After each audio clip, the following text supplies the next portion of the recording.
हाँ तो दोस्तों यहाँ पे बंधन बैंक के क्वार्टरली नंबर्स आ चुके हैं, तो उसी के बारे में हम इस वीडियो में बात करेंगे और जानेंगे कि अब आपको बंधन बैंक के अंदर इन्वेस्टमेंट करना चाहिए या नहीं। चलिए शुरू करते हैं। तो देखिए सबसे पहले यहाँ पे जो टोटल प्रॉफिट बैंक को हुआ है वो है 373 करोड़ का, जबकि पिछले क्वार्टर में बैंक को 103 करोड़ का प्रॉफिट हुआ था। तो यानी कि क्वार्टरली बेसिस पे यहाँ पे 3 टाइम बैंक का प्रॉफिट हमें बढ़ता हुआ नजर आ रहा है।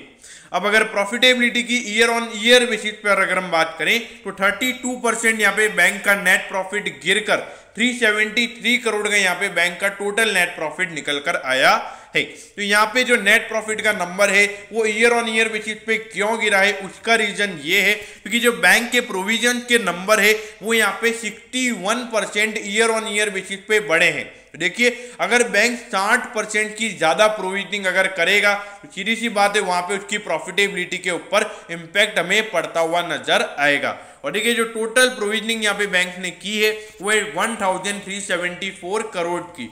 यहाँ पे इसकी वजह से ईयर ऑन ईयर बेसिस का नंबर हमें यहाँ पे थोड़ा डिसअपॉइंट कर रहा है। अब बैंक को यहाँ पे ज्यादा प्रोविजनिंग क्यों करनी पड़ी है उसके बारे में भी बात करेंगे। तो ये देखिए जो ग्रॉस एनपीए का नंबर है वो यहाँ पे 8.18% निकल कर आया है, जबकि पिछले क्वार्टर में ये नंबर 6.81% था। तो यानी कि अगर आप देखोगे यहाँ पे ये नंबर हमें 1.37% से यहाँ पे बैंक का ग्रॉस एनपीए का नंबर हमें बढ़ता हुआ नजर आ रहा है।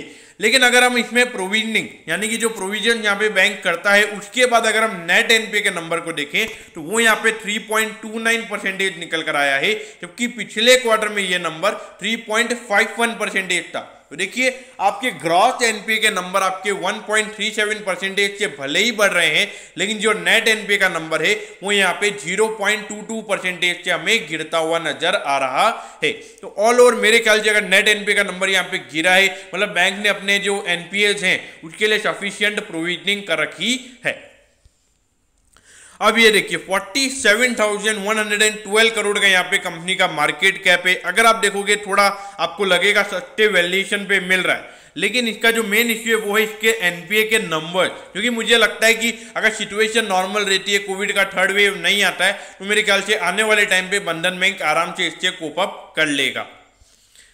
अब ये देखिए पिछले 4 साल से जिस तरीके की ग्रोथ यहाँ पे बंधन बैंक हमें दिखाता हुआ नजर आ रहा है वो देखिए एक्सपोनेंशियली यहाँ पे बंधन बैंक ग्रो हो रहा है।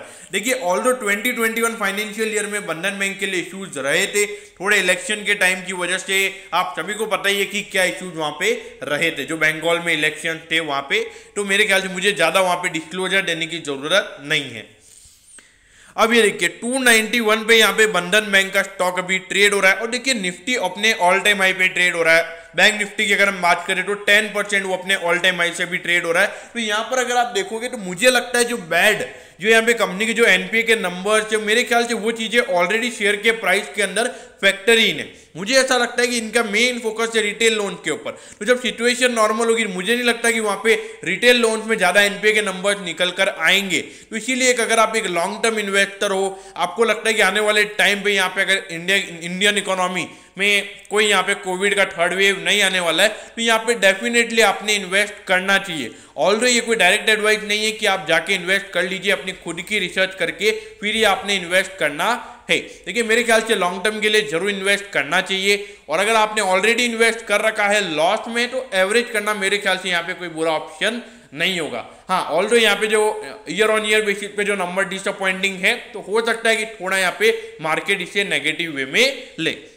तो दोस्तों मैं होप कर लूँ कि बंधन बैंक के क्वार्टरली नंबर्स के बारे में आपको सब कुछ पता चल गया होगा। अगर आपकी कोई भी क्वेरीज है तो आप कमेंट कीजिए, मैं जरूर आपके कमेंट पर रिप्लाई करूंगा। ओके दोस्तों, thank you, have a nice day.